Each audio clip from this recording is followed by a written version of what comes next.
Oramos ao Senhor agradecendo a Ele por tudo quanto Ele tem nos feito, suprindo as nossas necessidades. Agradecemos então por este momento de ofertório e louvor a Deus. Ó Senhor, nosso Deus, te louvamos, te exaltamos, porque reconhecemos o que o Senhor tem feito em nossa vida. Reconhecemos que o Senhor tem suprido as nossas necessidades mais básicas, Senhor, porque Tu és fiel. Obrigado pelo pão de cada dia. Obrigado, Senhor, porque pela Tua misericórdia e graça, Senhor, temos conseguido, Senhor, de uma certa forma, suprir as nossas responsabilidades, Senhor, sociais. Obrigado por este momento de ofertório e de dízimo, Senhor, que o Senhor tem derramado esta bênção sobre a Tua igreja, que possamos entender este momento não como um momento de obrigação, mas como um momento de louvor e de adoração ao Teu nome. Fala conosco através da Tua palavra, Senhor, conduzindo o nosso coração para que possamos compreender a verdade da Tua santa e gloriosa palavra. Abra os nossos ouvidos, ó Pai, para que possamos ouvir e, ouvindo, possamos praticar o que o Senhor tem para nós nessa manhã, em nome de Jesus. Amém. Amém, meus irmãos. Abramos a palavra de Deus no Evangelho de João, capítulo 14. Deixa aberto aí, nós vamos usar isso aí, né?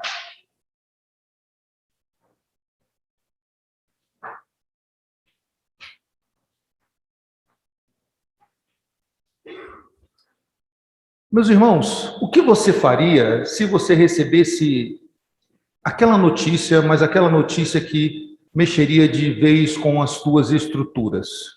Uma notícia não esperada, uma notícia indesejada, aquela notícia que nós, em hipótese alguma, gostaríamos de receber.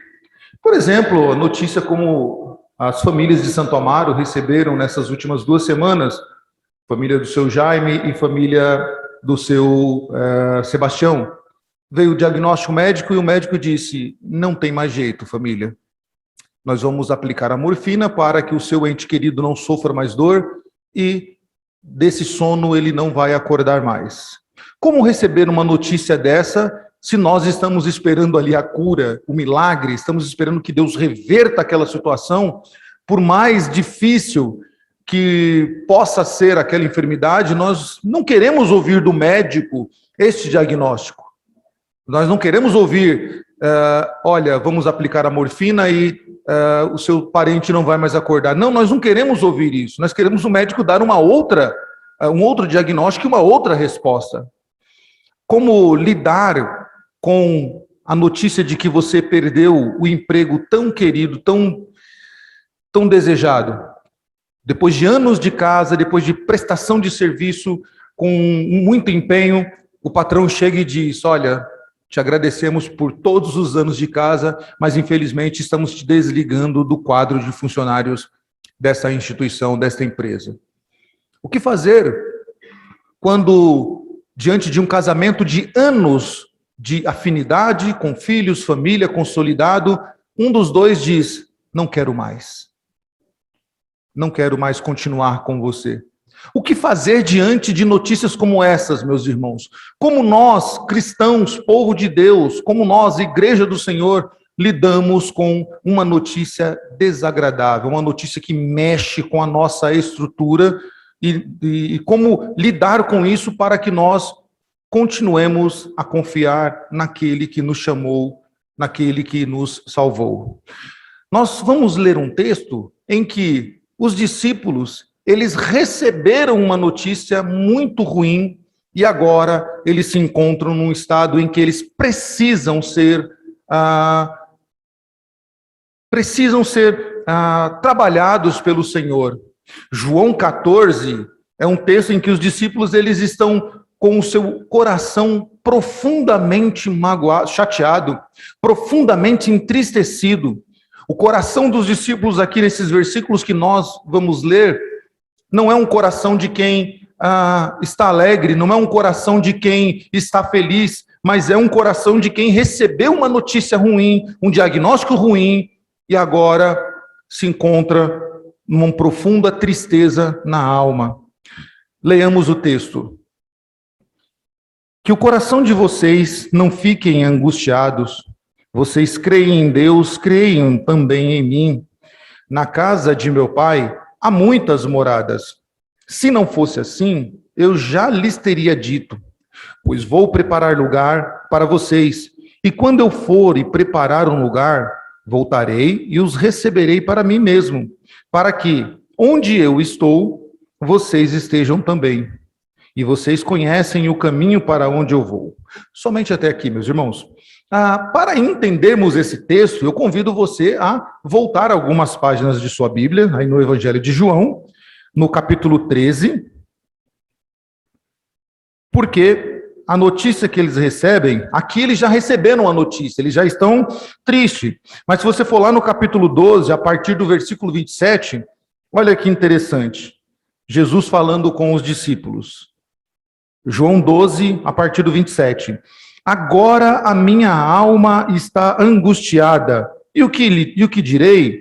Pai, salva-me desta hora.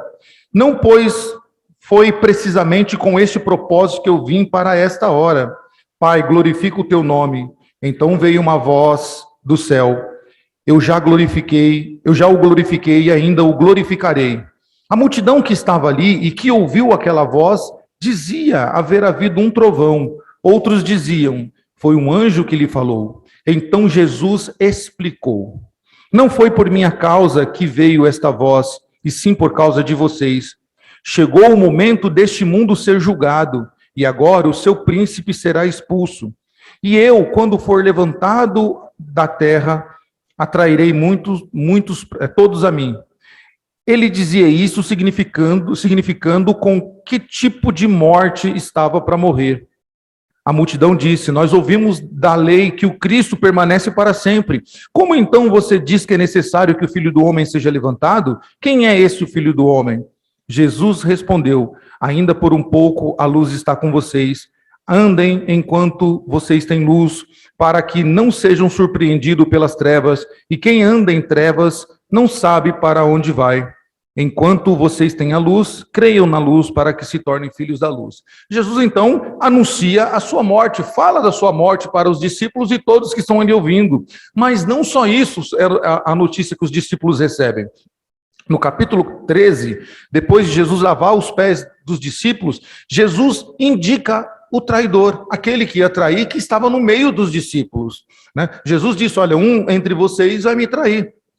Imagine, uma família unida, os discípulos estão ali aos pés de Jesus, aprendendo sobre Jesus, andando com ele, vendo os milagres, vendo tudo o que Jesus faz, e Jesus diz que além dele morrer, a morte dele vai ser causada por causa de uma traição. E essa traição não vai vir dos fariseus, não vai vir dos saduceus, não vai vir de uma personalidade religiosa e muito menos do império.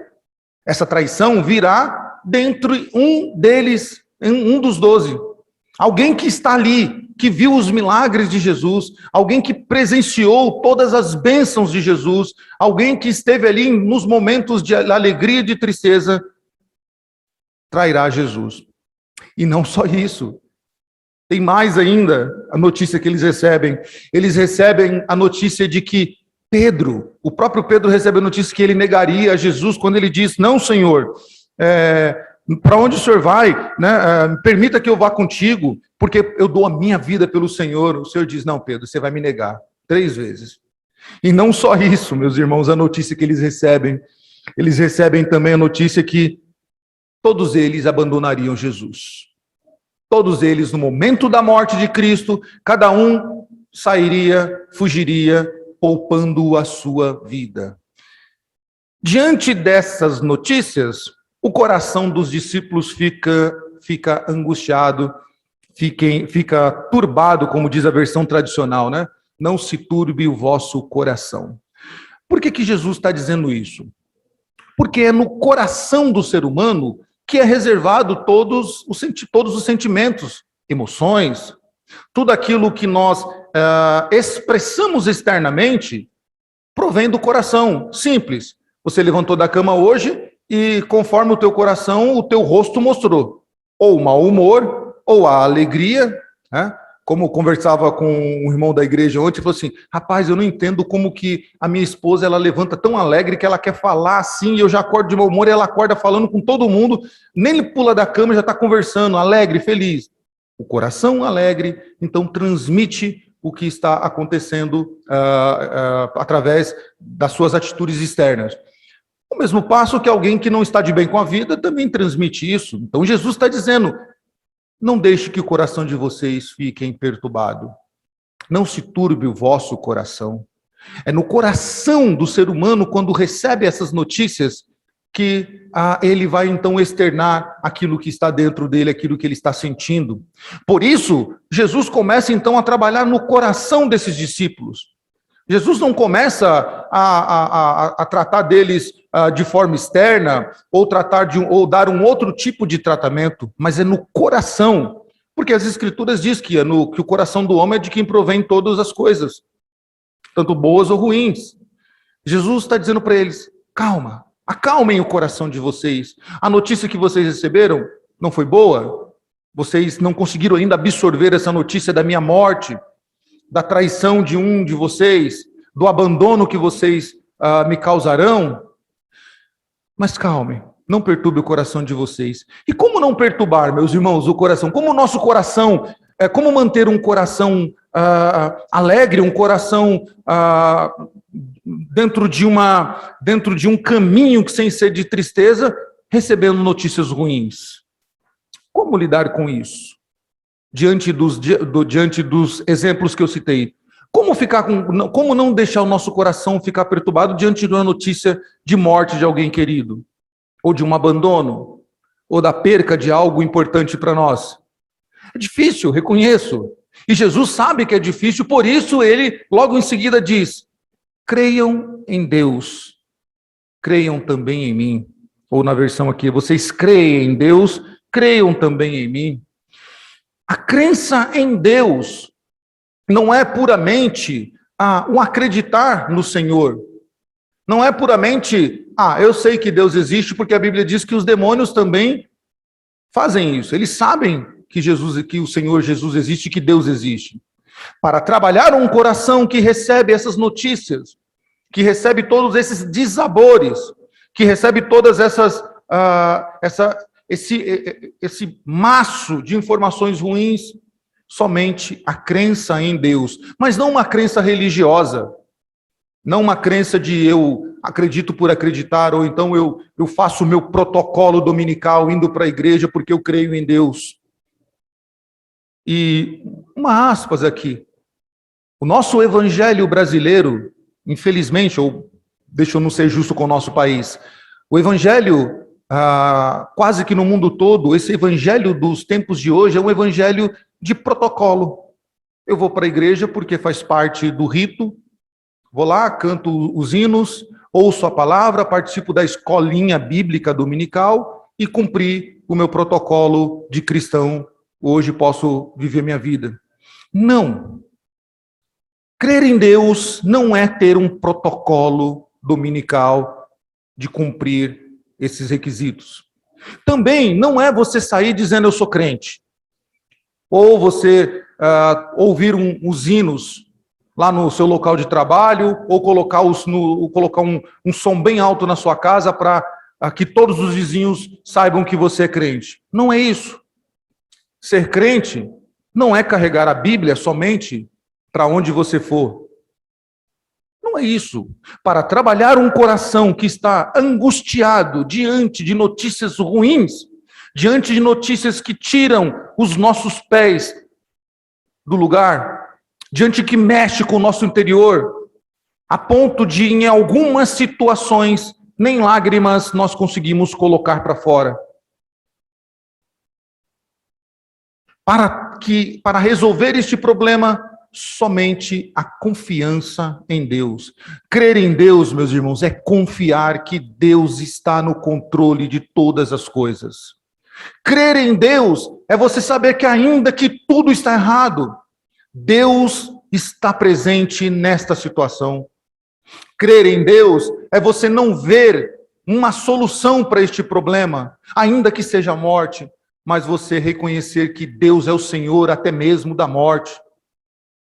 Crer em Deus é você depositar toda, mas toda a sua vida naquele que pode e tem todo o poder para mudar situações. E ainda que as situações aos nossos olhos não mudem, saber que no final, tudo tem um propósito estabelecido pelo Senhor Deus Todo-Poderoso.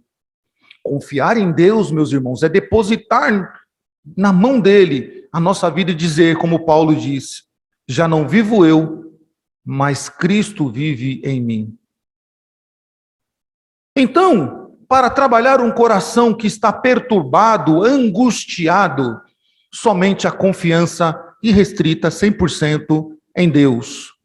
E não só isso, Jesus diz, creiam em Deus, creiam também em mim. E a pergunta, talvez, que passe pela nossa cabeça é, mas se eu creio em Deus, eu não creio em Jesus? Automaticamente eu não creio em Jesus? Sim e não. Muitas pessoas creem em Deus, mas não reconhecem a obra de Cristo na cruz do Calvário. Crer em Jesus Cristo é crer que Ele é o Filho enviado de Deus. Crer em Jesus Cristo é crer na sua obra substitutiva, na sua obra expiatória, na sua obra de regeneração sobre as nossas vidas.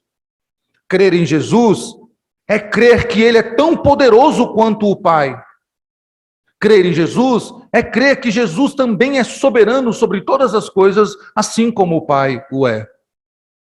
E por isso, então, nós confiamos a Ele também a nossa vida, a nossa família, os nossos trabalhos, as nossas finanças, toda a nossa vida a Ele.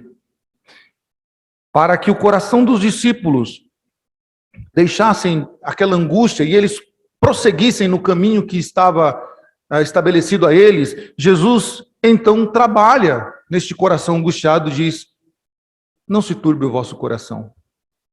Credes em Deus, credes também em mim. Ok, nós cremos, Senhor, nós depositamos a nossa vida em tuas mãos. Mas como é que Jesus trata disso então? Jesus trata disso, meus irmãos, não só mostrando a eles a importância de se confiar em Deus, mas Jesus também estabelece o quê? Uma promessa a eles.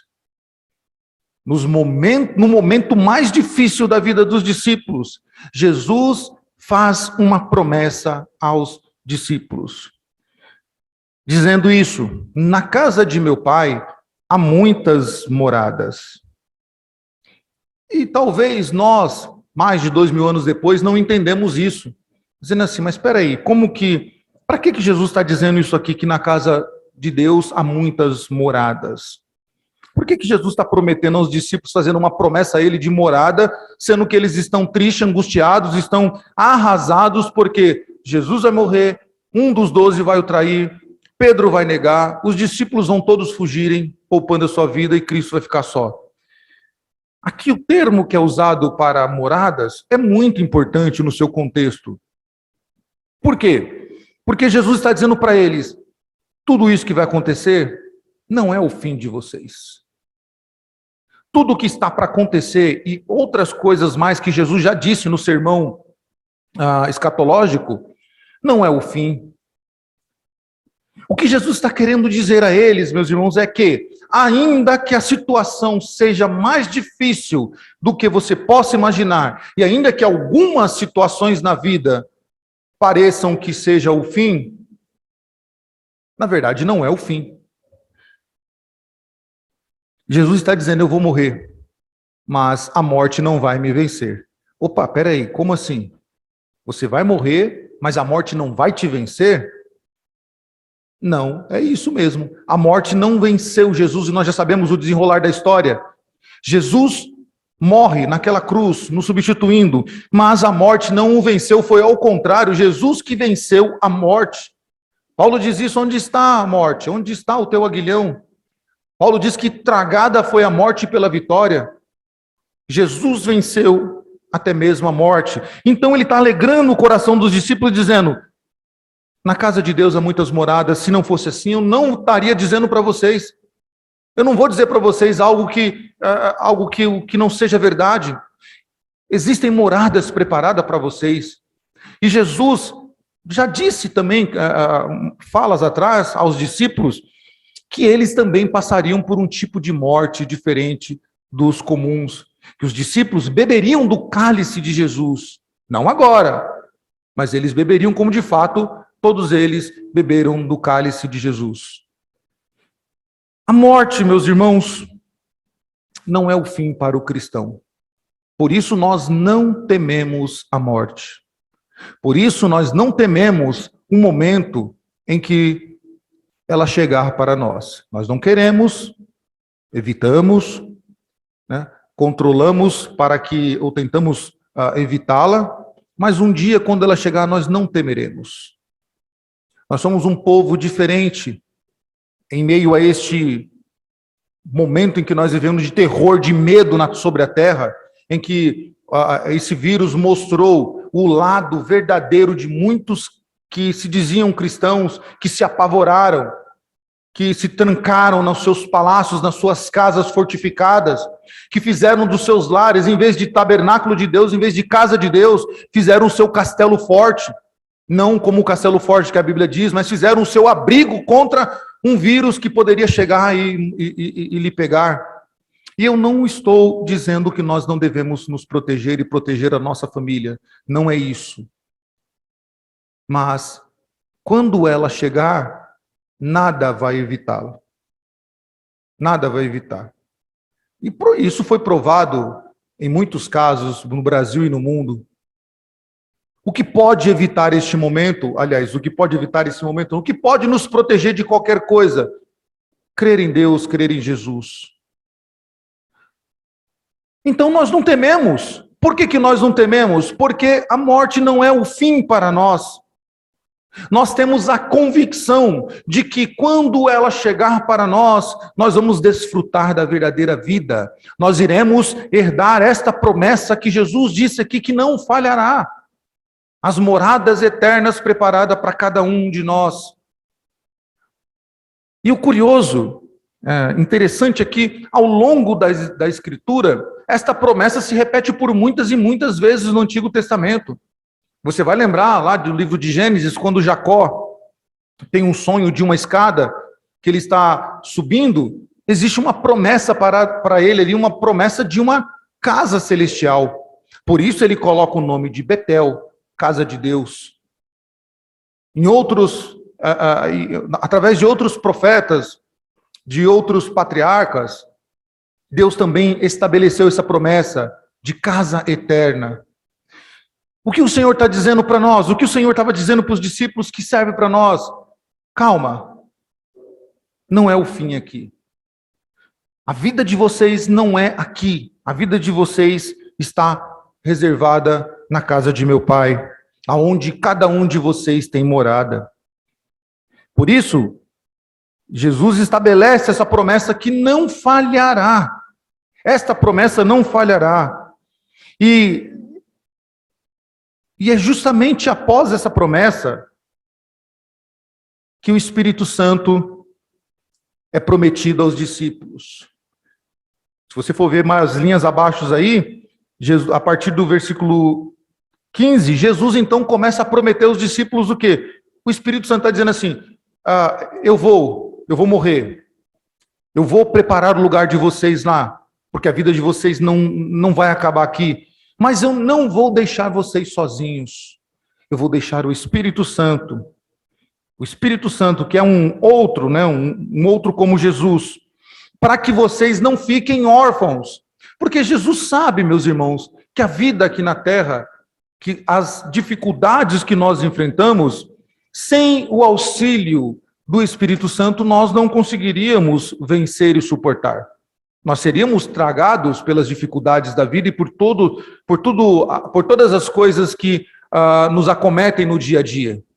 Mas o Espírito Santo de Deus nos fortalece dia após dia, nos lembrando da promessa feita por Jesus Cristo, de que a nossa morada não é aqui. de que aqui nós somos peregrinos e passageiros, de que nós não devemos juntar tesouros aqui na terra, não devemos estabelecer a nossa vida aqui na terra como se nós nunca fôssemos deixar de viver aqui. Mas o Espírito Santo nos lembra que a nossa morada é no céu com o nosso Senhor. E Ele nos lembra isso nos dias de alegria, nos dias de tristeza. E talvez os mais jovens que estão aqui nesta manhã e aqueles que nos verão nas redes sociais, talvez falem assim: nossa, que papo chato, né? Eu quero viver ainda muito tempo, eu quero fazer isso, quero viajar, quero casar, quero ter filhos, quero ter o emprego dos meus sonhos, quero fazer 1, 2, 3 faculdades, pós-doutorado, mestrado, sei lá o quê, né? Quero ir para Harvard, quero ir, sei lá, o que você tem em mente. Tudo isso é lícito, desde que tudo isso esteja no Senhor. Se nós quisermos ganhar o mundo, Jesus diz que nós já perdemos. Porque é impossível eu ganhar o mundo e ainda continuar com Jesus. Mas se eu confiar em Deus, como Jesus está dizendo aqui, crer em Deus, crer em Jesus, eu vou entender que a minha vida aqui na terra, ainda que eu tenha que vivê-la da melhor maneira possível para que o nome de Deus seja glorificado,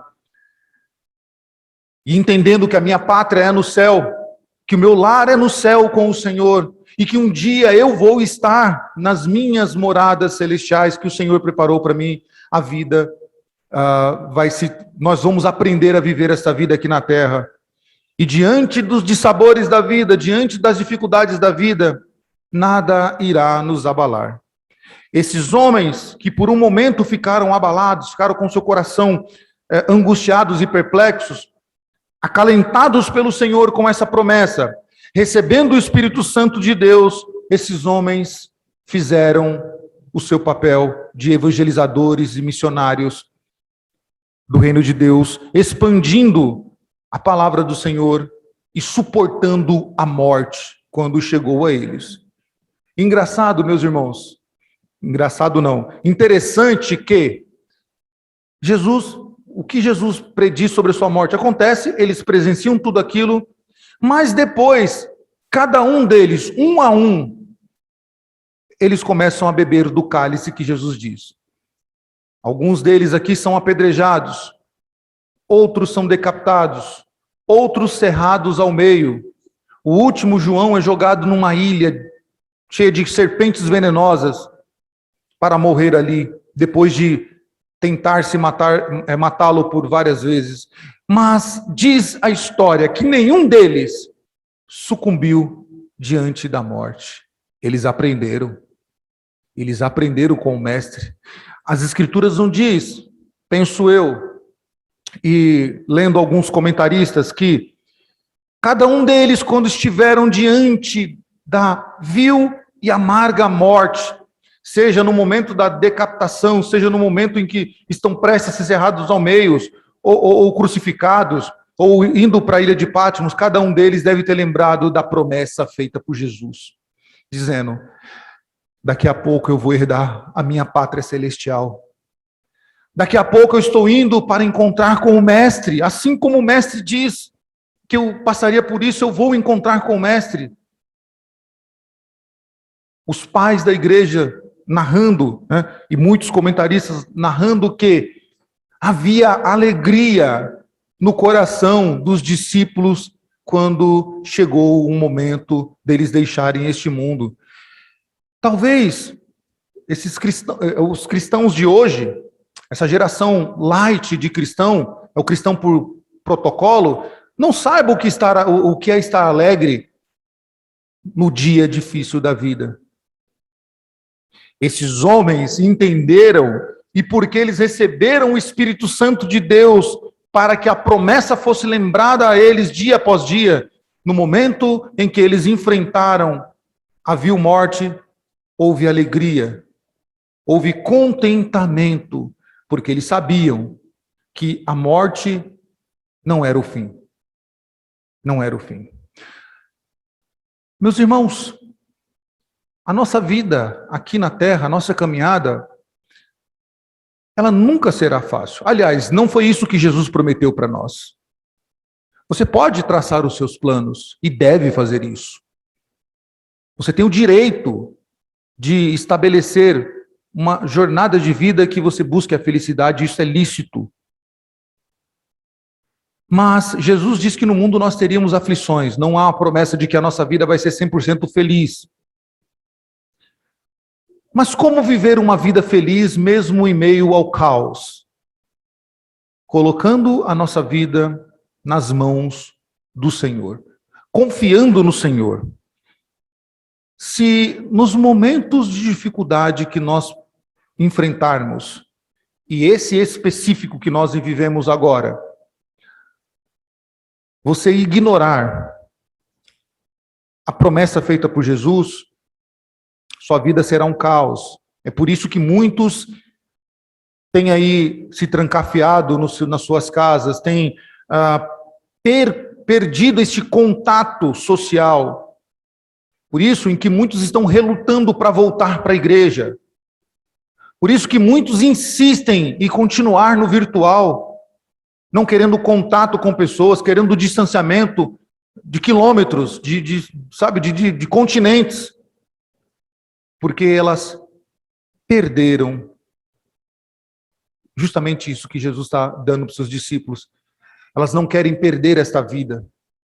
Elas não querem deixar esta vida que elas construíram e que elas acham que aqui é o que ela deve viver, onde elas devem viver.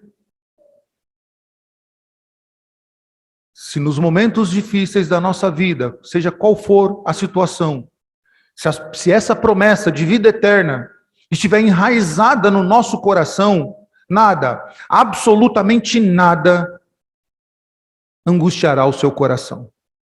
Nada. Por quê? Porque nós sabemos que a nossa vida não se resume aos 70, 80, 90, 100 anos de vida. Mas o dia em que ela bater aqui na terra, nós estaremos diante do Mestre.